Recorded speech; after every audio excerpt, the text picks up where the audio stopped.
Magandang araw po muli mga kaguro, kaibigan at mga kaempleyado. Salamat sa inyong panunood sa ating vlog on direct acquisition on government procurement law under Republic Act 12009. At yung direct acquisition po, talaga namang magagamit natin sa school-based procurement. Tatandaan lang natin yung threshold, 200,000 pesos and below.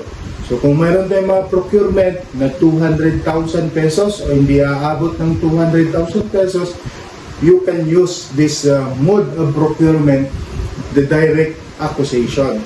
Matatanda natin sa mga naunang batas, yung Republic Act 9184, na nagagamit natin yung mode of procurement dati ay shopping, na kung saan mayroon siyang threshold na 50,000 at kailangan mo magbigay ng RFQ sa 3 tindahan at pipili ka kung sino yung pinaka-lowest, doon ka bibili. Dito sa direct acquisition, wala na pong ganun. Basta pupunta tayo at bibili tayo sa tindahan na mayroong legal, technical, and financial capacity. Ang ibig sabihin yan, na sila po ay makapag-i-issue ng sales invoice or official receipts na galing sa Bureau of Internal Revenue. Registered yung tindahan na yon.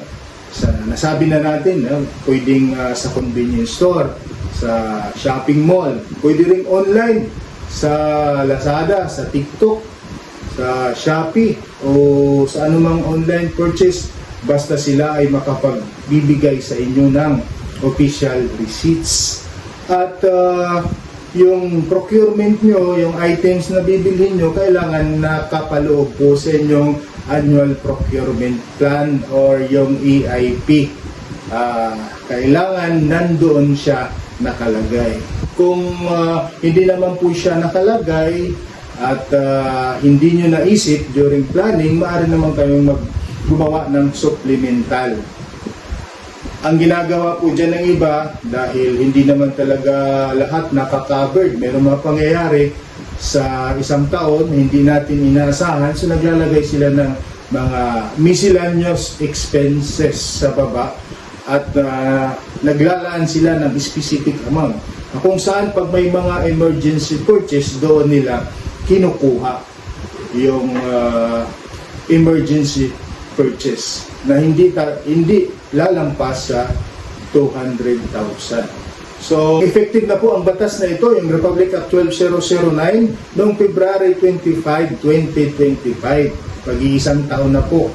Kaya kailangan na po natin gamitin. At yung mga forms naman ay naging effective na siya noong September 21, 2025. So, tayo ngayon ay nasa January 2026 na. We are mandated to use now the Republic Act 12009. So maraming salamat. Antabayanan niyo po yung ating mga susunod pa na vlog regarding government procurement.